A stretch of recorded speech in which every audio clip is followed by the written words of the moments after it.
మీరు ఇప్పుడు దక్షిణామూర్తి ఫోటో చూస్తే తెలుస్తుంది. ఈ మధ్య దౌర్భాగ్యం ఏంటంటే ఒక చోటకి వెళ్ళి ఆదిశంకరుల చిత్రపటం చూసి ఈయన బాబావా లేకపోతే రాఘవేంద్ర స్వామి అని అడిగట్టండి. ఆవిడ ఎంత దౌర్భాగ్యం అండి. ఆదిశంకరులు కూడా తెలియకపోతే బతికి ఎందుకండి తెలుసుకోండి. ఇక్కడ ఆదిశంకరులు తెలుసుకోవాలి, మన గురువు ఆయన అని పరిశీలించండి, ఒక్కొక్కటి తెలుసుకోండి. అంతేగాని ఏదో హిందూ మతంలో పుట్టేమని కాదు, హిందువుగా బ్రతకాలి తెలుసుకోండి. ఇక్కడ పుట్టినంత మాత్రమే సరిపోదు, జనాభా లెక్కలకు సరిపోతుంది. అందుకే we have to be practising Hindus తెలుసుకోండి. అప్పుడు గర్వంగా చెప్పుకుంటారు ఈ ధర్మం గురించి. ఇక్కడ ఆ మూర్తి కింద పాదం కింద ఒక రాక్షసుడు ఉంటాడు, ఎప్పుడైనా చూసారా? ఎవడు వేరే ఆ రాక్షసుడు అంటే ఆ రాక్షసుడి పేరు అపస్మారుడు. ఇది పేరు బాగుంది, ఈసారి పిల్లలు పుడితే పెట్టేసుకుందాం అనుకోవచ్చు. రాక్షసుడి పేరు అది ఇక్కడ అపస్మారుడు.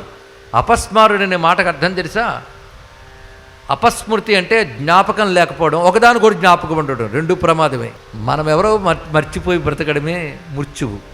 అజ్ఞానం, అజ్ఞానాన్ని కింద పెట్టి కాలుతో తొక్కేడండి. కనుక కిందున్నది అజ్ఞానం, పైనున్నది జ్ఞానం. జ్ఞానమే దక్షిణామూర్తి, అజ్ఞానమే అపస్మారుడు. ఆయన మీద పాదం పెట్టి నిలబడ్డాడు ఇక్కడ.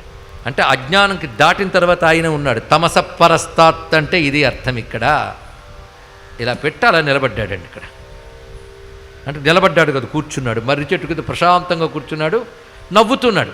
ఎవడైనా తొక్కుతున్నప్పుడు నవ్వడు. మీరు ఎప్పుడైనా గమనించారో లేదు? మీరేం తొక్కుతున్నప్పుడు ముఖం ఇలా పెట్టి తొక్కుతారు. అని సింపుల్గా అటు ఇటు నవ్వేస్తున్నాడు.